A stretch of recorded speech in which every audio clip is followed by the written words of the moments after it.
dia, pessoal! Eu sou a doutora Shirley Prado, especialista em Direito Previdenciário. Toda quinta-feira eu tô aqui para quê?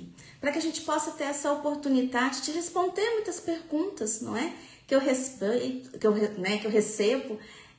pela internet, né? Pelo Instagram, e muitas das vezes eu tive a oportunidade até de participar e quero agradecer, né, ao Walter da Ecolife Internacional, que eu tive a oportunidade de estar lá no podcast na segunda-feira, e justamente nós estávamos falando sobre a pessoa com deficiência.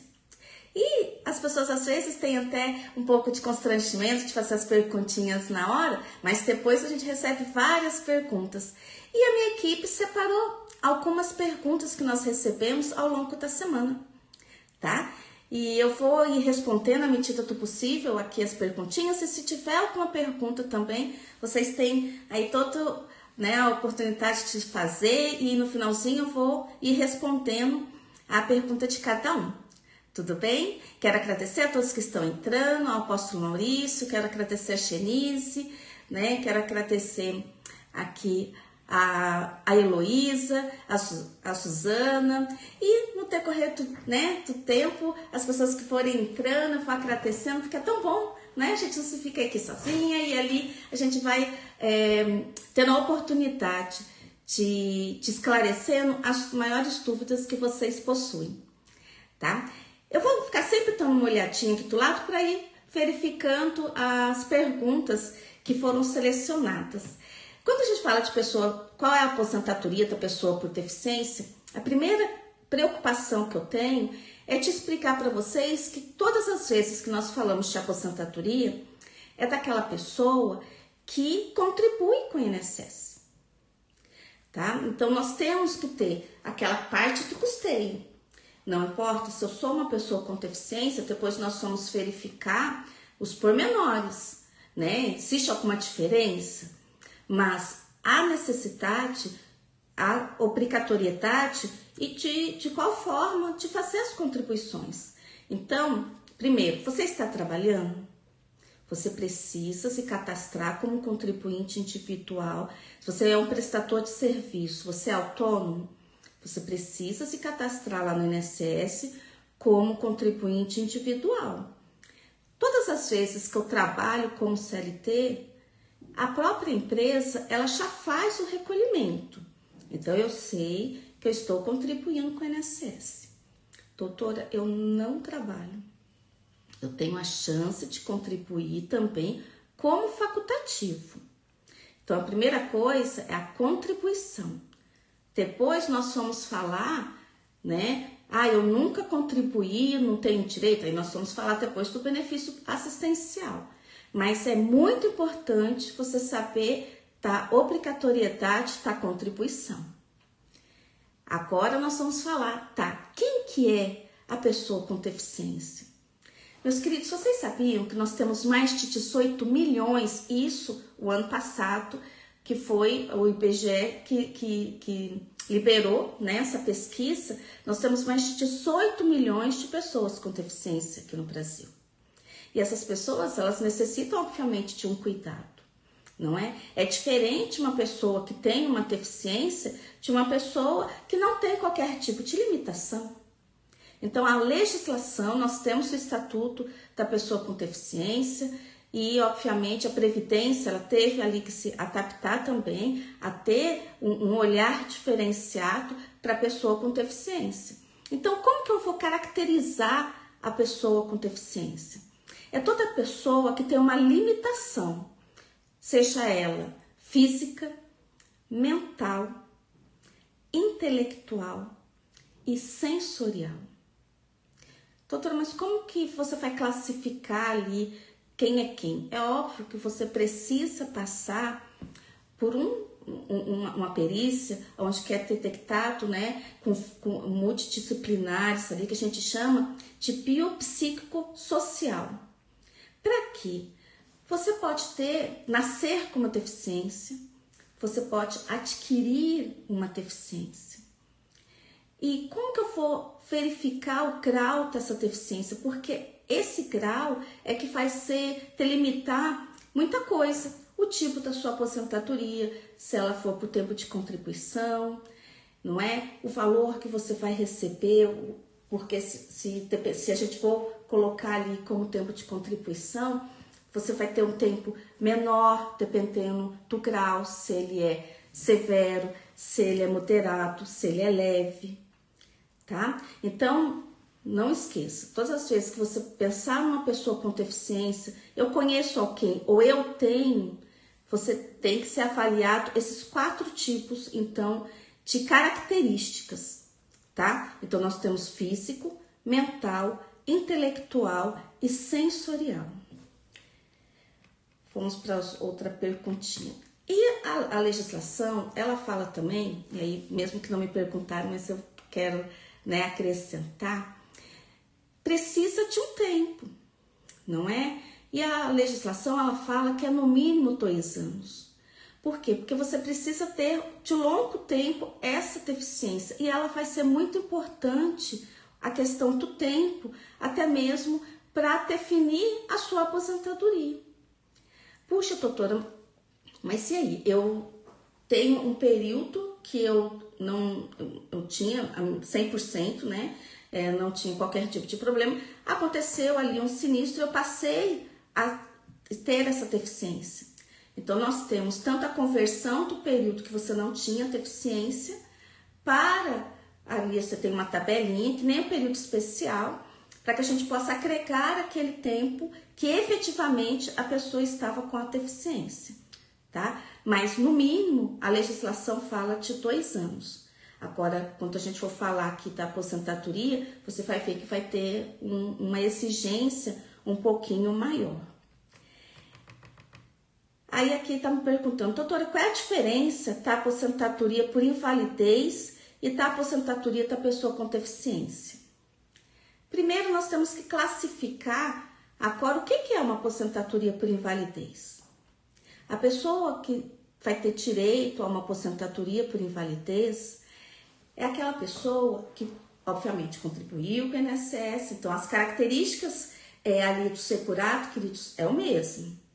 No entanto, aconteceu alguma situação, aconteceu um acidente, uma doença ocupacional ou alguma outra doença, né, de qualquer característica, e ela não tem condições de exercer nenhuma atividade laborativa. Você lembra do auxílio-doença? O auxílio-doença não é pelo fato de estar doente, sim a incapacidade que me gera ali, que me impede temporariamente de exercer uma função. Só que eu faço um tratamento e depois eu consigo voltar a exercer minha atividade. A aposentadoria por invalidez, não.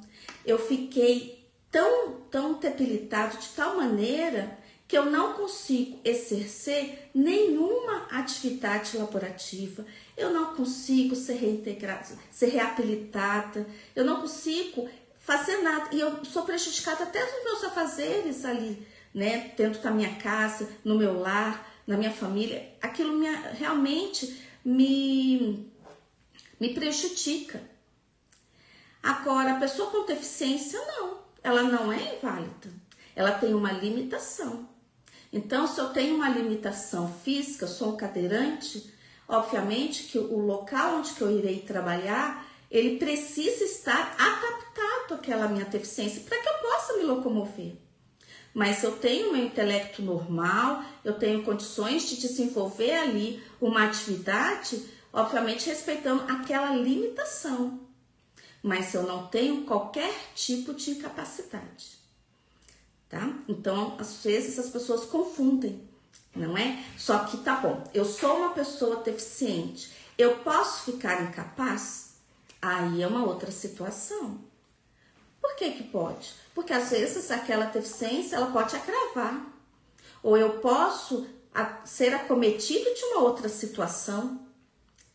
Tanto é que, se eu sou uma pessoa com deficiência, depois agravo, tem toda aquela situação de eu receber uma aposentadoria por invalidez e eu necessito ali de uma ajuda externa, eu tô ali numa situação que eu não posso mais nem me mexer, eu preciso de um cuidador, você tem direito até de solicitar um adicional de 25%. Então, nós temos uma pessoa com deficiência que ficou inválido e que necessitou até de uma ajuda de terceiros, e aí você tem até esse adicional. Então, são coisas realmente muito distintas, que não deve mais, em momento algum, as pessoas olharem para uma pessoa com deficiência e simplesmente julgá-la incapaz. Nós temos aí as cotas, não é, das empresas, que justamente a legislação teve que obrigar as empresas a ter essas cotas para demonstrar, não é, que as pessoas elas são capazes, elas podem muito bem trabalhar. Elas só precisam de uma oportunidade, porque elas só são julgadas, não é verdade? Pela situação, não, ela não consegue, não, ela é capaz, ela tem condições ali de ser adaptada, elas têm capacidades ali de estudar, de se profissionalizar. E nós conhecemos, eu acredito que cada um aí de vocês conhece uma pessoa que tem algum nível de deficiência e trabalha, não é? E tem a sua vida, né, dignamente, e não precisa se sentir ali à margem da sociedade. Perfeito, queridos? Então, é muito importante nós termos em mente essa distinção, até mesmo para você, querido, que tem algum tipo de deficiência, para você não ficar estigmatizado, para você não trazer essa palavra de incapacidade para a tua vida. Não, você é uma pessoa capaz mesmo diante da sua limitação. E para a pessoa que realmente necessita da aposentadoria por invalidez, é óbvio que ela vai passar por uma perícia, vai ser analisado realmente esse grau de incapacidade para que ela possa receber esse benefício. Perfeito? Vamos para outra perguntinha aqui. Vocês podem fazer alguma perguntinha que vocês quiserem também, que eu vou respondendo. Olha, eu tenho até um exemplo aqui para vocês verem de uma pessoa que até então trabalhava normal e ela passou a ser deficiente, tá? Então, a gente tem uma pessoa que trabalhava e sofreu um acidente. E aí, ele acabou perdendo ali as suas duas pernas e ela teve que ser, né, devido a esse acidente, fazer uso de cadeiras de rodas. Mas ele conseguiu fazer uma faculdade normalmente, ele conseguiu ser graduado e ele está exercendo a profissão dele. Então, existem muitas profissões que o fato de você não poder ali ter essa limitação física não vai te prejudicar. E aí, vamos lá. Quais são, tutor, os tipos de aposentadoria da pessoa com deficiência? Queridos, nós temos dois tipos de aposentadoria. Nós temos aquela que é a aposentadoria por idade. Qual que é a diferença dela, não é, para a aposentadoria por idade normal?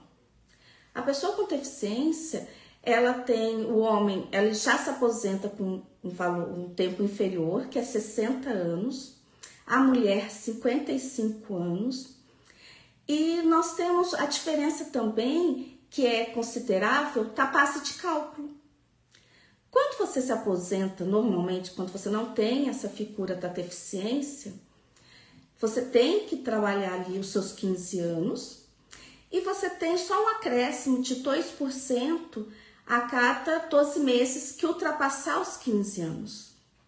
E olha que interessante, a pessoa com deficiência, ela é beneficiada, além da redução do tempo, da idade, não é?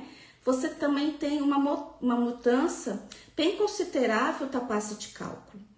Por quê? Você tem ali que ter contribuído, não é? Os seus 15 anos, mas a base de cálculo você já tem ali 70% da média, mais 1% para cada ano de contribuição.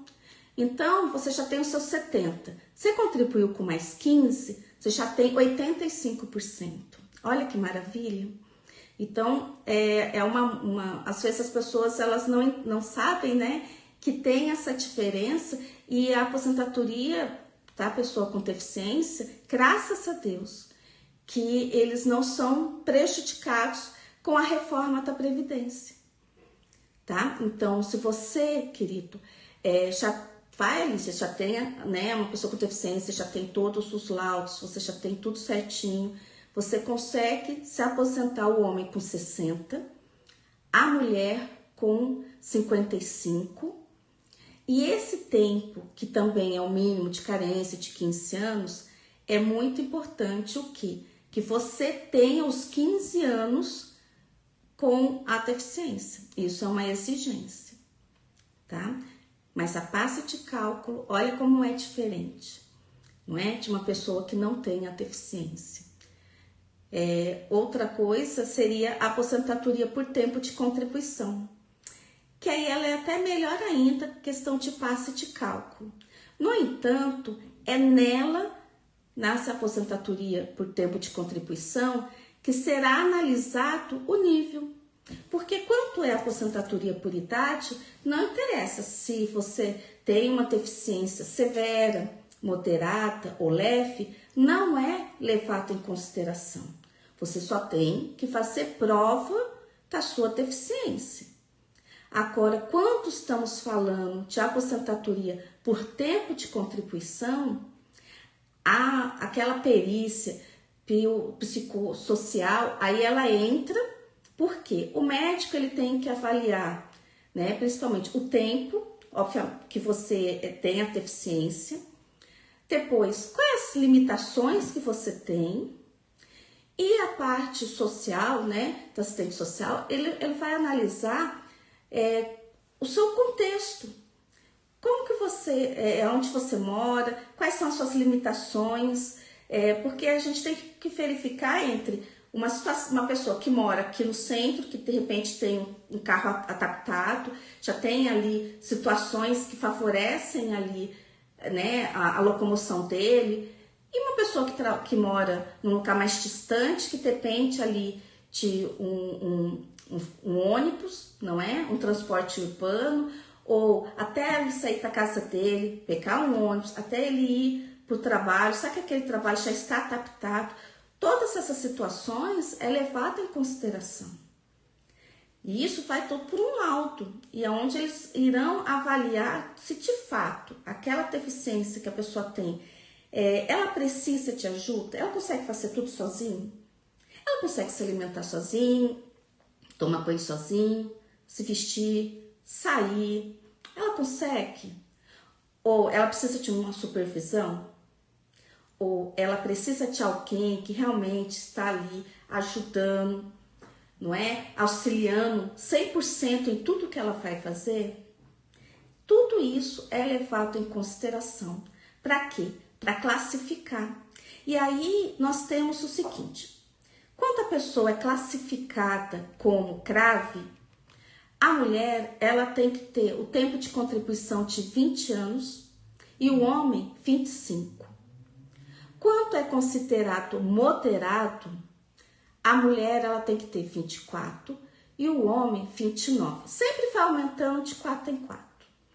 E o leve é aquela pessoa que tem a sua limitação, porém ela consegue trabalhar sozinha, ela consegue pegar uma condução, ela consegue estar num ambiente, obviamente, adaptado a ela, mas ela não precisa de terceiros auxiliando, tá? Então a mulher ela tem que ter 28 anos e o homem 33.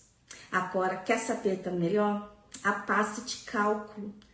Eles vão receber 100% da média que a pessoa contribuiu. Diferentemente das pessoas que não têm essa deficiência, hoje a gente sofre, né? A gente tem a média, 60%, e ali vai ter novamente aqueles 2% a cada 12 meses de contribuição. E a pessoa com a pessoa com deficiência para a aposentadoria com tempo de contribuição, nós temos a legislação antes, né, de novembro de 99, que era as 80 maiores contribuições, e após novembro de 2019, que é 100%, né, do salário de benefício desde julho de 94. No entanto, você tirou a média e aí você já vai receber 100% daquela média. A legislação, ela não falou ali, né, que houve alteração, que era para a gente utilizar também esse critério para a pessoa com deficiência.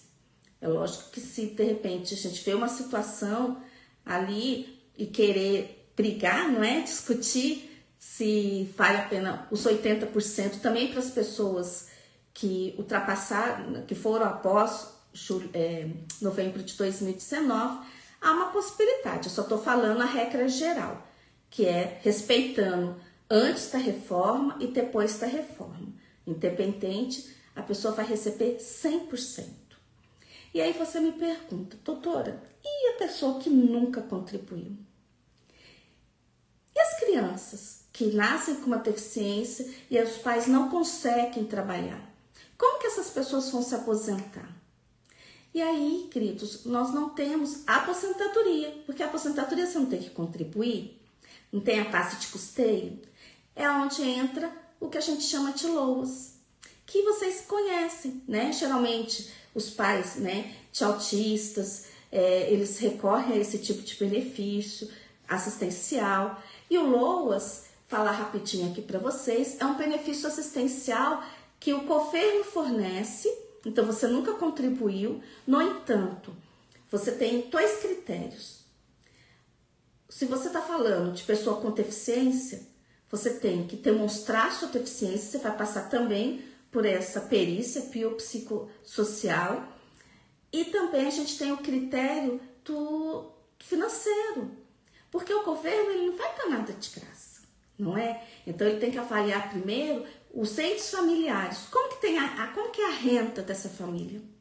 Independente se você está pleiteando um LOAS para a pessoa, né, idosa, que tem ali os seus 65 anos, ou para a pessoa com deficiência, o critério financeiro, ele é essencial. E quem são essas bases de cálculo? Quem são esses entes familiares? Primeiro, é os cônjuges, os filhos menores de 21 anos, os irmãos menores de 21 anos, obviamente que moram com você, seu pai e sua mãe. Eu tenho um irmão que casou e voltou para casa. Ele não entra para a base de cálculo, tá? Eu tenho uns primos, eu tenho uma família, né, de parente que veio de tal lugar e veio morar aqui comigo, né, temporariamente. Essas pessoas, por mais que elas estejam trabalhando, não entrará na base de cálculo. Então, para a pessoa com deficiência que nunca contribuiu, ela precisa ir, o seu responsável, não é? No caso das crianças, tem que ir no CRAS, fazer o cadastro do CAD único. Ali você vai levar toda a sua documentação médica também. Você vai levar todos os documentos das pessoas que moram com você, para que haja uma avaliação financeira, não é? Porque a lei fala de 1/4 do salário mínimo. Obviamente, a gente consegue derrubar isso? Consegue. Se você pode até ter um ente familiar que tem um valor acima, que trabalha e recebe um pouquinho a mais, mas você tem os gastos mensais. Então, você tem que planilhar ali quais são os gastos que você tem para justificar que aquele valor que a pessoa recebe acima, mesmo assim, prejudica. Vocês passam por uma situação ali de vulnerabilidade. Então, você tem os 2 critérios. Não basta apenas ter uma pessoa com deficiência, tem que ter o critério financeiro. Essa é a base que a gente chama de LOAS, mas LOAS é o nome da lei, né? Da Lei Orgânica de Assistência Social, que cuida justamente do benefício de prestação continuada. E lembrando, o LOAS, para quem recebe o LOAS, ele não tem direito a 13º, e não tem direito à pensão por morte. Então, o que eu sugiro para as pessoas que estão recebendo, não é, esse benefício? Vocês podem fazer a contribuição como facultativo, para amanhã depois ter direito a uma aposentadoria. Nossa, Shirley, mas se eu estou pedindo, né, o LOAS, é porque eu não tenho dinheiro, eu não tenho possibilidade nem para ter aquele mínimo para eu me sustentar ali. Mas vocês precisam pelo menos ter conhecimento dessa possibilidade. não é? Porque eu posso contribuir de forma facultativa, ter alguém que possa fazer isso por mim. Eu não tenho condição financeira, mas às vezes você tem algum parente, algum amigo, alguém que pode estar te ajudando.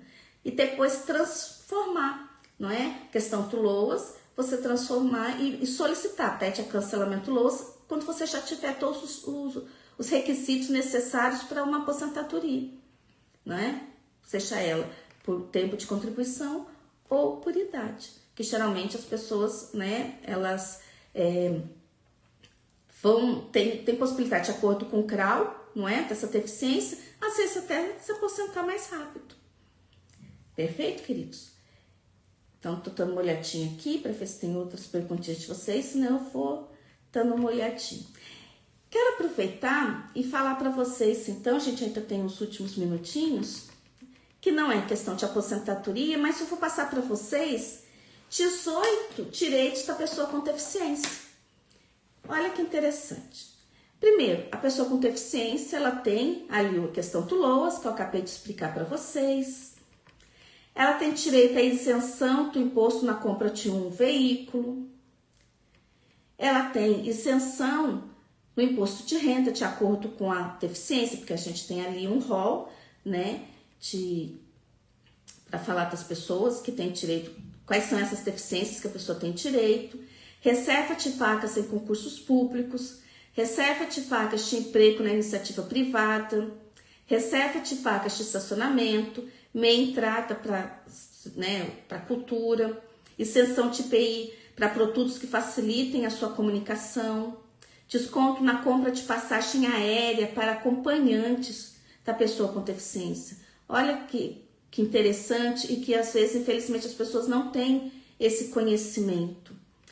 Passe livre para a pessoa ali que tem a condução dentro da cidade e também intermunicipal para a pessoa que é acompanhante. Assentos especiais em transporte público, desconto em conta de luz. A questão da aposentadoria por invalidez, que eu expliquei já para vocês, tá? Atendimento prioritário, o fundo de garantia para comprar órteses e próteses, prioridade na restituição do imposto de renda. Então, queridos, nós sabemos que não é fácil para ninguém, inclusive para as pessoas que têm essa deficiência. Mas nesses minutinhos, eu quero deixar muito claro, né, e reforçar, e até no podcast eu falei muito sobre isso, das pessoas não se sentirem capazes.